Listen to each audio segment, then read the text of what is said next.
On va commencer tous à voir des loups-garous partout. Oh, un peu complotiste, mais j'aime bien. Je sais que tu vas me dévorer demain. Est-ce que ce jeu va nous rendre fous? Et ça va être des super cobayes. On est en train de perdre. Qui est avec moi, qui est contre moi? La question qui se pose, c'est qui? Qui sont les loups-garous? Ouais, je connais. Je connais, Knife. Ah, c'est moi qui fais la voix. Je suis pas dispo, là. Enfin, c'est à partir de là, maintenant, là. Merde, j'ai pas Canal. Non, je vais devoir m'abonner. Bonsoir Panayotis. Bonsoir, merci beaucoup de m'accueillir. Bah non, je suis trop contente, merci d'être là. Merci. Merci beaucoup, comment ça va? Ça va, hein, franchement. Ouais. On sort de la post-production, là, donc on est hyper heureux. Ben, j'espère que ça va parce que tout vous réussit, on va en parler. Merci beaucoup d'être avec nous, vous êtes à l'affiche de Loup-garou et maintenant j'ai ce truc en tête là. Cet horrible rire. Ouais. Loup-garou, la meilleure partie de tous les temps. Les 2 premiers épisodes seront en avant-première sur MyCanal dès ce vendredi. En clair, En clair. gratuit. C'est trop beau. Ça, c'est royal. Le premier épisode, ce sera diffusé en clair, voilà, à 20h50. Et puis tous les vendredis, on va retrouver 2 épisodes à 20h50 sur Canal+, avec la voix qu'on a un peu entendue de Mister V, oui. les textes géniaux de Freddy Gladieux, qu'on adore, et Jason Brockers. Ouais, exactement. Je l'ai bien dit. C'est exactement comme ça qu'il faut le prononcer en plus. Je suis donc refaite, je l'ai travaillé tout l'après-midi. C'était comme une fois, je me regardais dans la glace, je disais Jason Brockers. Ça, c'est l'élite de l'humour, donc on est très contents. Ah, c'est hilarant, franchement. Et l'écriture y est en effet pour beaucoup. C'est vraiment génial. Panayotis, vous produisez ce jeu avec Fary et Arnaud Chotard. Oui. Et vous êtes en quelque sorte, avec Fary, un peu les maîtres du jeu, quoi. C'est ça? En fait, on est Les vraiment animateurs. les créateurs, c'est-à-dire qu'on a vraiment essayé de retranscrire notre rôle dans la vraie vie de Ouais. la même manière à l'écran. Donc on est vraiment les créateurs. C'est-à-dire qu'on a eu cette idée il y a 5 ans avec Fary dans la vraie vie. On a fait 5 ans de développement, on a très vite commencé à travailler avec Arnaud Chotard, avec Canal+, on a monté le projet. Et au final, quand on l'a mis à l'image, on voulait montrer exactement comme ça s'était déroulé dans la vraie vie. Donc épisode 1 que vous pourrez découvrir vendredi, on a cette idée en direct de créer la meilleure partie de tous les temps en temps réel. C'est-à-dire, on dirait qu'on est concentré alors que pas du tout en C'est vrai. ça. Ou très bon acteur. Et ouais, exactement.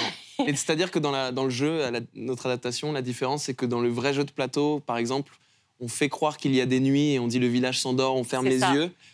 Là, quand on dit le village s'endort, il y a vraiment un village qui s'endort et la nuit qui tombe. C'est énorme.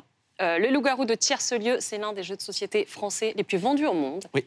Là, vous l'adaptez, ce que vous disiez, grandeur nature, 13 nuits, 13 joueurs. C'est une première mondiale. Elle est venue comment, l'idée?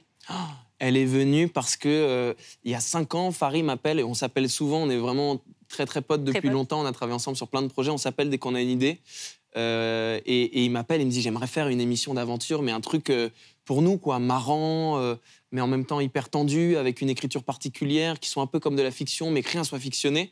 Et on s'est rejoints autour d'une crêpe. On a eu cette idée-là d'adapter les loups-garous de Tierce-Lieu en émission. Et on s'est dit, bon, on va jamais avoir les droits pour l'adapter. Et on est rentré en contact avec Hervé et Philippe, qui sont les 2 créateurs français du jeu, qui l'ont créé en 2001. Et ils nous ont offert les droits pour qu'on puisse faire l'adaptation. Donc, C'est beau en plus qu'ils vous les aient offerts. Ah non, pardon, on les paye. une Mais offert dans le sens où c'était... C'est Mais pour vous. contractuellement, nous Mais leur on les devons des achète sous. quand même. Mais par contre, c'est une belle relation que nous Voilà. avons avec eux. Il faut que ça se passe bien. Est-ce que vous pouvez, Panayotis, nous rappeler le principe du jeu? Le principe du jeu, il est simple et compliqué à la fois. Ouais, et c'est c'est tout ça. ce qu'on aime dans la vie. On dit toujours ça, mais en fait, c'est pas si facile. Je vais vous expliquer les règles de notre émission à nous, sur Canal. Dans le village de Tierce-Lieu, perdu au milieu de la forêt, sont enfermés 13 villageois. Officiellement, les 13 villageois de Tierce-Lieu. Je dis bien officiellement parce qu'en réalité, se cachent parmi eux 3 loups-garous qui ont pour but de dévorer toutes les nuits les villageois un par un. Le but des loups-garous, être les derniers survivants et éliminer tous les villageois. Le but des villageois, en journée, enquêter, découvrir qui sont les loups-garous pour les éliminer. Qui va gagner les 100 000 €? Découvrez ça sur Canal. Suspense. Pitcher professionnel, les gars. Est-ce que vous avez beaucoup joué au loup-garou avant ça? On y a beaucoup joué, oui. Alors Ouais. Fary et son frère aussi, avec qui on a eu la chance de travailler sur l'émission, qui s'appelle Leroy, sont des grands fans de jeux. Fary le dit lui-même, s'il n'était pas humoriste, il serait animateur de colo. Il a le BAFA, il adore ça. Il adore les jeux, vraiment. Et nous, c'est un des jeux sur lesquels on a scellé notre amitié. On a fait 1 an de colocation ensemble et je pense qu'on a fait énormément. Je pense qu'on a fait plus d'une 30aine de parties sur une année avec tous nos potes sur des nuits entières. À s'embrouiller aussi, parce que c'est un jeu C'est ça, où on perd un peu ses potes aussi. Ouais, on joue avec Voilà. la limite de la confiance. Ouais. Ah, c'est bien dit. Vous préférez être quoi? Plutôt villageois, loup-garou? Plutôt Petit. loup-garou, mais grâce en produisant ce jeu, j'ai découvert que c'était très intéressant d'être villageois et d'être actif dans l'enquête. Parce que dans une partie, quand on est villageois, on se dit des fois, bon, la partie elle va durer 30 minutes, je vais attendre dans mon coin et que ça passe. En fait, là, sur 13 jours, quand on est villageois, on est obligé d'enquêter et d'essayer de se sauver les miches. Et on a eu des villageois incroyables dans cette émission. Et ça m'a vraiment donné envie d'être villageois et d'essayer d'être plus actif dans l'enquête. Bon, vous en avez déjà un peu parlé, mais votre amitié avec Farid, elle est à l'origine du jeu. Oui. Et elle est à l'origine aussi de plein de choses hyper positives, je crois, dans votre vie. Oui. Vous avez été colocs tous les deux. Oui. Et il paraît que c'est lui qui vous a aussi poussé à faire du stand-up. Exactement. En fait, on est devenus potes. Moi, je l'ai rencontré quand j'avais 12 ans. Parce que je traînais souvent. Moi, j'habitais à Bondoufle, dans le 91 en Essonne, et je montais tous les week-ends en RER avec des amis pour faire chier les humoristes à la sortie des comédie clubs et leur dire je veux faire de l'humour, je veux faire des blagues, apprenez-moi comment je peux jouer, blabla. Et puis, je rencontre Freddy Gladio à cette époque, on est potes depuis très longtemps aussi. Et de fil en aiguille, j'arrive à la télévision, j'ai été chroniqueur pour l'émission Diane Barthès. Ce petit journal. Et Farid, en même temps, me dit lâche pas la scène, parce que j'avais vraiment cette envie. Et c'est lui qui m'a mis le pied à l'étrier pour la scène. Et quand je décide de démissionner à la télévision, c'est lui qui me dit écoute, toutes les semaines, pendant 1 an, on va se voir plusieurs fois et travailler ensemble sur la scène. Et il m'a aidé à monter mon premier spectacle, que j'ai terminé de roder et qui est disponible sur Netflix. Et là, je lance le second. Et donc, oui, il y a beaucoup de choses qu'on fait ensemble. Alors justement, vous êtes de retour sur scène. C'est un nouveau spectacle, ça s'appelle Entre les deux. Oui. C'est à partir du 31 octobre à l'Européen. Dans pas longtemps, là. C'est 5 ans après le spectacle, presque. Oui. Ça commence à monter un peu le stress? C'est pas du stress, c'est vraiment de l'excitation. Ouais. En fait, c'est très, très excitant de se dire qu'on va pouvoir remonter pour la 2e fois parce que, évidemment, je pense que je me suis un peu plus rodé avec le premier spectacle, mais en même temps, il y a toujours cette panique des 2e projets. Et puis, même si ça fait maintenant 8 ans que je fais de la scène, je reste toujours totalement un débutant parce que le stand-up est un des arts les plus étranges. Et les humoristes que j'admire le diront tous bien mieux que moi, mais c'est au bout de 15-20 ans en fait, qu'on devient professionnel sur scène et qu'on sait ce qu'on fait. Donc, je suis encore dans une phase où je tente de comprendre ce que j'ai envie de faire. Mais par contre, j'ai adoré écrire ce spectacle et je commence par petits bouts à le roder et je suis très enthousiasmé à l'idée de remonter sur scène. Et il y a un pitch à celui-ci? Parce que j'ai cru comprendre que vous n'aviez pas du tout pitché vos spectacles, que c'était même quelque chose qu'on vous réclamait, mais que je déteste pitcher les spectacles parce qu'en fait, les spectacles, c'est 1 heure de conversation avec un public. Même si je parle et vous rigolez, ça reste une conversation. C'est toujours étrange de résumer 1 heure en quelques phrases. Je peux vous expliquer pourquoi Entre les deux. Parce qu'en fait, j'ai écrit ce spectacle au moment où je suis entré dans une grosse dépression. Et je crois que cette dépression a un peu éloigné la partie d'enfance qui restait en moi. Et je me suis rendu compte que j'étais plus un enfant, que j'ai pas encore d'enfant, que je suis dans l'entre-deux. Et je ne comprends pas le sens de la vie dans l'entre-deux. Quand on n'est plus un enfant et qu'on n'en a pas encore, j'ai l'impression que ça n'a aucun sens, la vie, aucun but. Et donc, le but de ce spectacle, c'est qu'on rigole tous ensemble du fait que la vie n'a aucun sens, mais qu'il faut qu'on le fasse quand même, parce que sinon, ce serait quand même un peu plus chiant. Vous êtes aussi un auteur qui a été encensé ces derniers temps. Vous avez écrit ce magnifique livre, La prochaine fois que tu mordras la poussière. Ça a été la belle surprise littéraire de 2023. C'est un best-seller depuis, vendu à 220 000 exemplaires. Il vient de sortir en poche cet été. Et en gros, je me suis dit, tout ce que touche Panayotis, ça fonctionne, ça se transforme en quelque chose, en tout cas, qui est beau, qui est partagé. J'ai l'impression... Non, c'est pas vrai? Ah non, pas du tout. Ouais. Mais en fait, vous avez l'impression d'avoir galéré, vous? Il y a eu des phases, évidemment, compliquées. Après, je pense que j'ai 2 chances. La première, c'est d'avoir toujours réussi à être entouré de gens talentueux et que j'admire, et du coup, d'apprendre énormément à leur côté. Et j'ai toujours ce côté petit stagiaire et j'espère ne jamais le perdre. Par exemple, quand je me lance sur scène, je traîne dans les comédie clubs avec des gens qui ont beaucoup plus qui sont beaucoup plus installés dans le milieu, comme Farid, Jason, Adib Al-Khalidé. Donc ça, c'est une chance. Quand je me lance dans le livre, j'ai harcelé des auteurs que j'aime beaucoup, dont Emmanuel Carrère, pour essayer de comprendre comment ça se passe. Donc, il y a toujours ce côté petit stagiaire. Et la deuxième chose, c'est que je sais cacher quand des choses fonctionnent moins. Mais je lance en vrai pas mal de trucs qui se foirent la gueule aussi. Et c'est... Bon, en tout cas, moi, je suis là pour dire que ce livre, c'est un très beau livre. Et que j'en lis beaucoup et que celui-là, il est particulièrement beau. C'est très gentil, merci. Et qui va être adapté en pièce de théâtre. Il sera mis en scène par votre frère, Paul Pasco, par mon grand frère, avec Vassili Schneider, au théâtre du Petit Saint-Martin. Et ça, ce sera à partir du 4 novembre. C'est fou. Et on a très hâte. Très, très heureux d'être joué par ce beau gosse.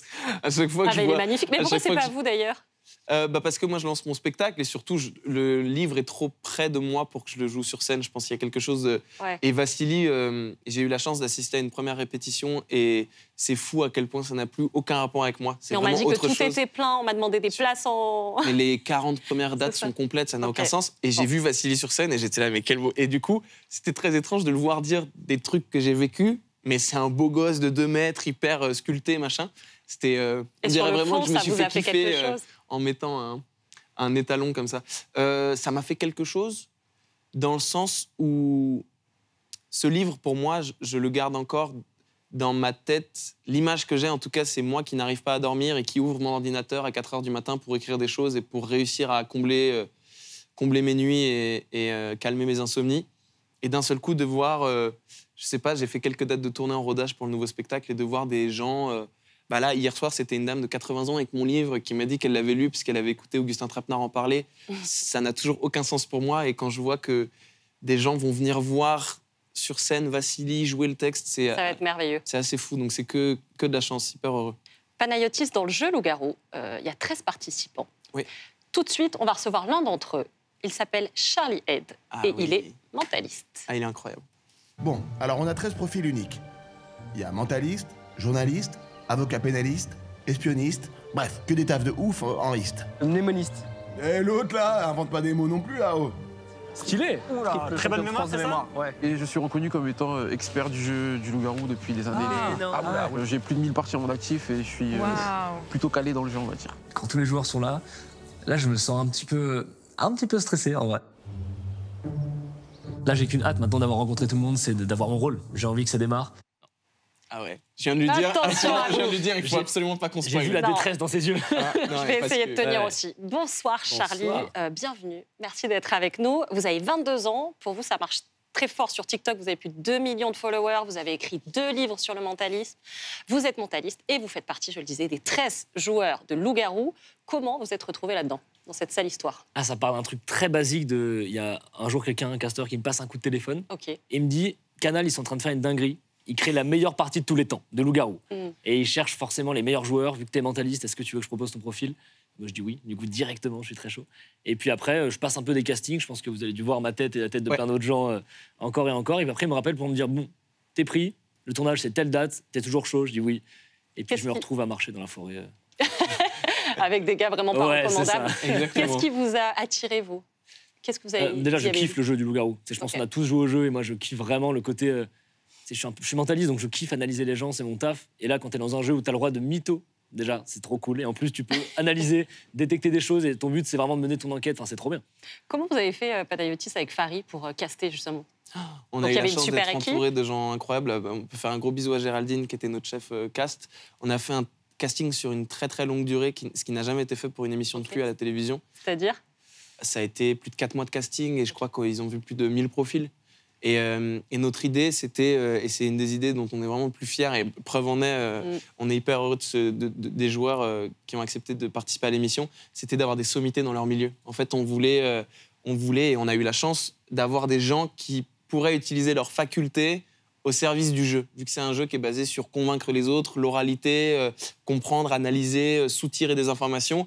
On est allé chercher, par exemple, un ancien espion de la DGSE, mais on va en parler. Un avocat pénaliste, une sémiologue. Ils sont tous et le meilleur mentaliste. Et ils sont tous incroyables et très angoissants, en fait. Charlie, qui est au point virgule, d'ailleurs, en ce moment. On va en parler. Ah ouais, Charlie, est-ce que vous pouvez nous expliquer, pour commencer un peu, c'est quoi votre définition du mentalisme? C'est une très bonne question, parce qu'en fait, ça dépend du mentaliste. Donc, c'est très flou. La vôtre, alors? La mienne, c'est j'utilise tout ce qui est en lien avec le cerveau, psychologie, magie, mémotechnie, manipulation, pour bluffer les gens et les faire réfléchir. C'est ça mon but. Donc je le fais sur scène, dans des livres, en vidéo, tout ça. Dans la rue? Dans la rue. Il y a un truc que vous faites, qu'on voulait montrer aux gens, parce que c'est grave de faire ça. Vous faites un truc avec les téléphones. On regarde. Je te touche la main, je peux deviner ton code de téléphone. Ah bon? Pose-la là, appuie ta main contre moi, pense au premier chiffre. Ça peut être 1, 2, 3, 4, 5, 6... Ok, c'est un 2. Repense au deuxième chiffre, ça peut être 1, 2, 3, 4, 5, 6, 7, 8, 9, 0. Normalement, si c'était un 0, t'aurais réagi au début parce que je l'ai pas dit directement. Et il y a eu une petite contraction sur le 5, donc je pense que c'est le 4 parce que t'as décalé d'un. Ouais, c'est un 4 au deuxième. Ok, on va le refaire une dernière fois avec ta main. Ça peut être 0, 1, 2, 3, 4, 5, 6, 7, 8, 9. Là, j'hésite, mais je pense que c'est un 8. Ok, trop bien. Et un dernier truc, tu vas choisir un chiffre au milieu. Tu es là? Ouais. Ok, je te fais juste des formes. Et tu penses au chiffre. Ouais. C'est un 5? Ouais. Ok. Et du coup, il en manque quelques-uns. Je peux avoir ton téléphone? Forcément, ça commençait par 24. Après ça, pour moi, c'est ce chiffre-là où je suis pas sûr. Et pour moi, c'est un 3, un 5. Et on termine par 68. Ah, waouh. Comment vous êtes devenu mentaliste? Comment on arrive à faire ça? J'adore cette question. En vrai, c'est un peu comme, je sais pas, quelqu'un qui devient pianiste. Tu commences toujours par apprendre le piano au début. C'est plus classique quand même. Quand on est gamin, on dit tu vas faire du piano. Ouais, c'est la même mécanique. Au bout d'un moment, tu dis je fais du piano. Et si tu continues suffisamment longtemps, que tu deviens suffisamment fort, tu dis je suis pianiste. Bah, c'est un peu pareil. Tu commences te mentaliste, tu fais que des fausses notes, tu foires tout ce que tu fais, tu t'entraînes, tu comprends les trucs et un jour tu découvres les techniques et tu fais waouh. Et après, tu te dis je suis mentaliste. Charlie, vous êtes le premier à arriver dans le village et vous cherchez tout de suite à cumuler un maximum d'infos sur les autres participants. Et évidemment, ça fait très peur.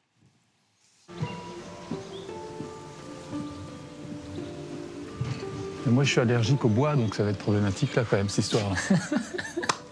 Il est super drôle, ce gars. Il fait du théâtre, c'est sûr.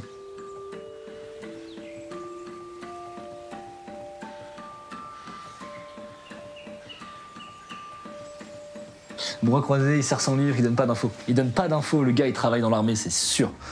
Alors, c'est un crack, Charlie? Ou juste un mec qui se la raconte? Je suis prof de théâtre et d'improvisation. Ok. Il est super drôle, ce gars. Il fait du théâtre, c'est sûr. Moi, je suis espion du Bureau des légendes, ancien espion du Bureau des légendes. Incroyable. Le gars, il travaille dans l'armée, c'est sûr. C'est ce qu'on appelle être mentaliste. Alors, les joueurs, c'est pas des gens connus. Attendez, déjà, pardon, comment vous faites ça?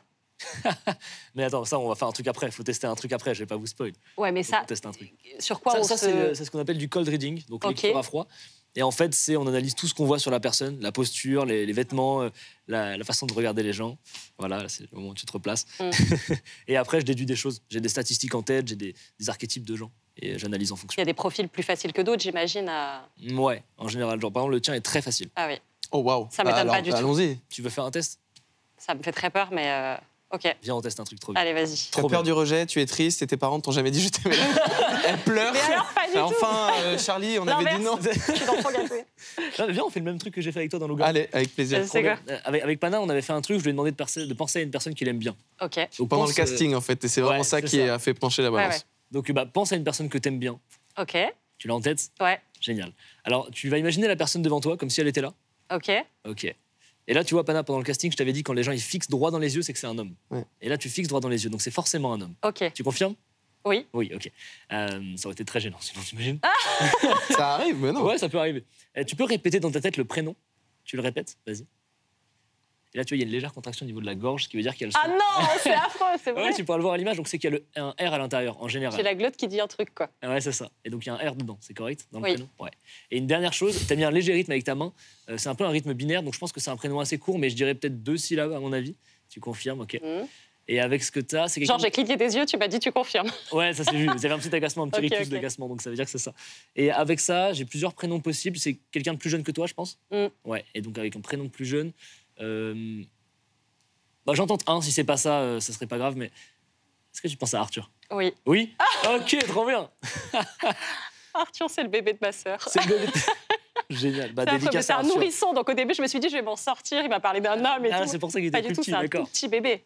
C'est kiffant, mais ça fait peur, parce que nous, après, on a... Bah, s'il faut surveiller jusqu'à son mouvement de glotte, ça va devenir vraiment très angoissant. Bah, on l'a enfermé avec d'autres gens dans une forêt. S'il y avait eu des problèmes, ça aurait été à cause de nous. Ouais. Donc, on a fait peur parce qu'il fait flipper. Je comprends, mais on fait tous flipper dans cette Et forêt. C'est vrai. Bon, sans tout spoiler et tout, mais c'est quoi le truc le plus fou qu'il est...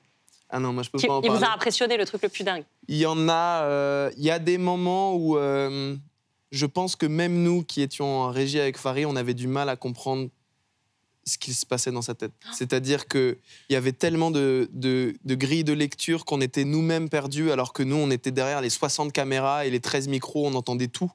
Et en fait, on était quand même perdus. Et c'est là où il nous a impressionnés grandement. Parmi les autres participants, il y a Olivier. Ouais. Il a passé 15 ans, le gars, à la DGSE, au Bureau des légendes. Ouais. Il est espion. On regarde. Moi, je suis espion du Bureau des légendes, ancien espion du Bureau des légendes. Incroyable. J'ai une stratégie que j'utilise assez régulièrement, c'est la stratégie du canard.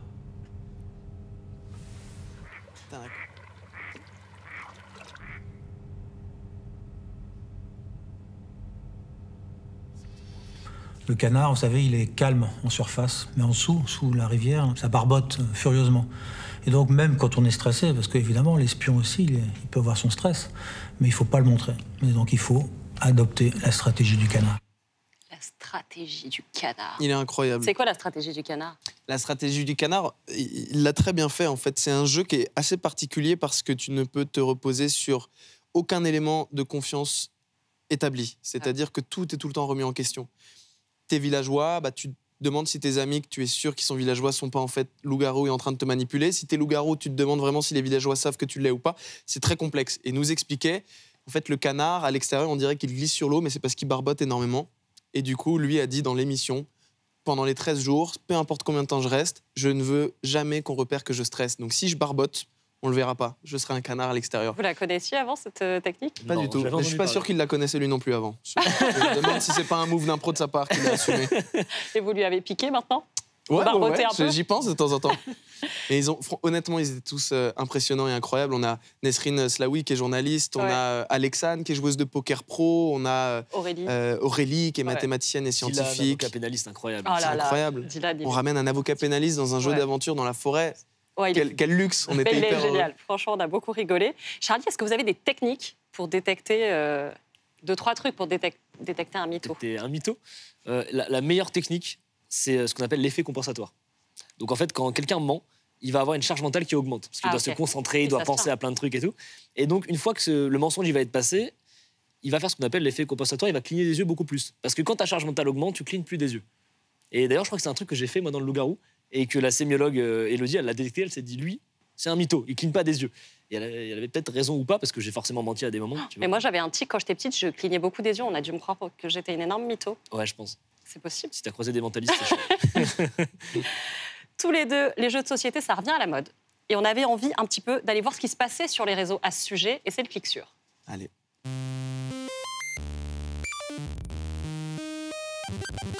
On a cliqué sur la folie des jeux de société sur les réseaux sociaux. Bah, je suis en train de jouer à un jeu. Car ouais, avant d'être une série, le loup-garou c'est un jeu auquel on a tous joué entre potes. Mais sur les réseaux sociaux, le loup-garou n'est pas le seul jeu qui a la cote, puisqu'ils ont tous le vent en poupe, avec des fans à qui il faut un appart pour ranger tous leurs jeux. J'ai bientôt 400 jeux de société, 400 jeux de société. 400 jeux de société. Alors, il y a des jeux de société pour tous les goûts, avec des noms où tu te dis que créer le jeu, c'était déjà un gros taf. Alors pour le nom, ils ont fait plus léger. Truc, taco, chat, poulet, poutine, pizza sur le dos. On retrouve aussi un lexique spécifique, où il faut limite avoir fait jeu de société LV2. Get on Board est un jeu de flip and ride. Pardon? C'est un deck building. Un quoi? On est sur un dungeon crawler coopératif. Hein? La promesse est d'offrir une expérience roguelite. Des jeux qui te plongent dans un univers, mais pas flippant une seule seconde. Vous incarnez des médiums pour déchiffrer les visions du fantôme de la personne qui s'est fait assassiner. Et avec des pitchs super originaux. Un jeu d'enchères à base d'argent, de cacahuètes et de chameaux. Des jeux entre potes où règne une ambiance complètement faux-folle.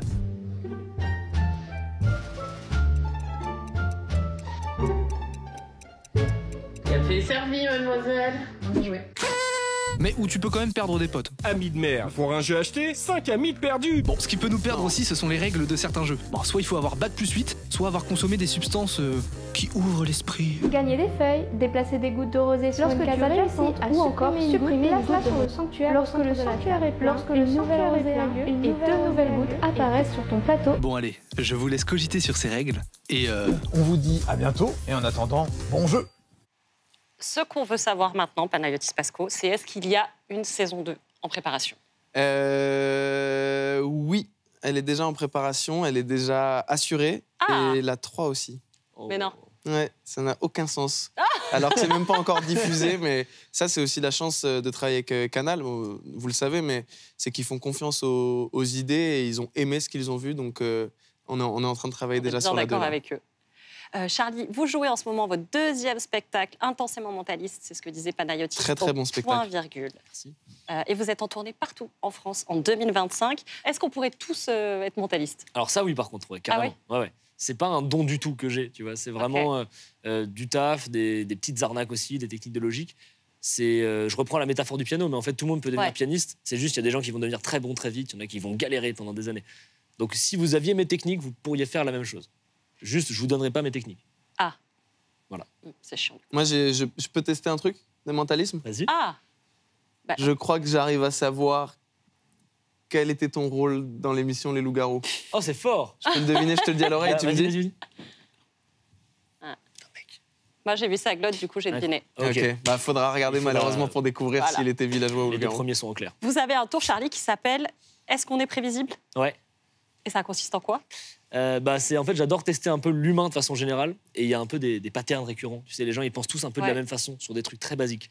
Et du coup, je m'amuse un peu avec ça sur les réseaux et je mentalise les gens à travers l'écran. On peut le faire avec Panayotis? Ouais, carrément. Faut arrêter, moi ça me fait peur. Hein. Ah, Déjà, c'est vrai? dans l'émission, si vous regardez la première émission, le premier épisode, il me fait un move. Je te jure, j'ai mis genre 20 minutes à m'en remettre. Vas-y, fais-le, mais ça me Vas-y, trop bien. Alors, non, mais toi, pour le coup, je pense que tu penses vachement différemment. Mais on peut quand même tester. Alors, on va faire un truc un peu plus au-dessus. Est-ce que vous avez un stylo quelque part? On a un stylo? Trop bien. Je prends le stylo. Il est beau. T'as vu les stylos? Ouais. Voilà. Je dis ça comme si c'était le mien. Tu peux fermer les yeux? Ouais. Ok. Je note quelque chose là. Alors, ferme bien les yeux. Pauline. Je les ferme. Tu veux que je cache même? Ouais, t'inquiète. Tiens, je te rends le stylo. Ok. Pana, tu peux ouvrir les yeux? Ouais. On va tester ta prévisibilité. Ok. Ok. Pour ça, j'aimerais que tu me passes ta main gauche, du coup. Gauche. Voilà, celle-là. Et tu vas juste mettre ta main droite un peu comme ça.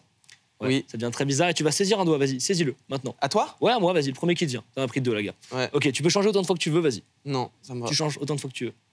Ça va. Tu changes autant de fois que tu veux. Ok. Lui. Tu peux changer encore autant de fois que tu veux. Ok. En vrai, je veux pas t'influencer, vraiment, tu t'arrêtes quand tu veux. Là, c'est bon. Non, vraiment? Ouais. Tu peux changer autant de fois que tu veux. Non, c'est bon. Là, t'es sûr à 100%, je t'influence pas? Ok. Ce sera lui. Ok. Alors ça me va très bien parce qu'en fait, je t'ai influencé pour terminer sur ce doigt. Je me doutais bien que t'allais pas changer dès le début, mais que si tu changeais, tu t'arrêterais sur une position définitive. Et du coup, quand t'as fermé les yeux, j'ai fait un petit trait sur mon doigt. C'est juste là. J'ai dit que c'était lui. Bon, allez, c'est bon. En fait, Merci, tu savais que j'allais me dire... Oh merde, il a merdé son tour, donc je vais changer une fois. Ouais. Et quand mais que j'allais pas le faire deux fois en me disant frère, à un moment, si tu merdes, c'est ta faute. Par contre, bien. Donc tu sais que je suis un peu gentil, mais un peu un connard aussi. C'est bien, il m'a bien cerné par Ça, contre. c'est parce qu'il vous connaît un peu. Ouais, pas tant, parce que t'as passé plus de temps à m'observer que l'inverse, par contre. Ça, c'est vrai. Ouais. Moi, je connais beaucoup de choses. Tu sais ce que je fais quand je fais rien, quoi. Exactement. Je t'ai regardé dormir aussi. Vous me faites trop peur. Pardon. Tous les deux, Allez. vous êtes peut-être passés à côté de la série des frères Menendez, accusés d'avoir assassiné leurs Et parents. non, j'ai regardé. Pensez-y, vous pouvez les prendre pour un prochain loup-garou. Comme chaque soir, on vous recommande sur quoi cliquer. Et aujourd'hui, on vous parle du documentaire Événement qui vient de sortir avec des enregistrements inédits des deux frères. Ça, c'est très flippant. C'est le On a cliqué pour vous de Philippe Coussin. Après la série de Ryan Murphy, Netflix en remet une couche avec un documentaire sur les frères Menendez. Alors, stratégie marketing ou grand journalisme? Oui, on vous avoue qu'au départ, qu'on puisse faire la promo d'une série en utilisant les enregistrements des deux frères incarcérés qui ont inspiré Ryan Murphy, en le sortant 15 jours après la série pour qu'on continue à en parler, de la série, de l'affaire et donc finalement de Netflix, ça nous a filé un peu la nausée. Et puis on l'a regardé, le documentaire, et on l'a quand même trouvé très bien foutu.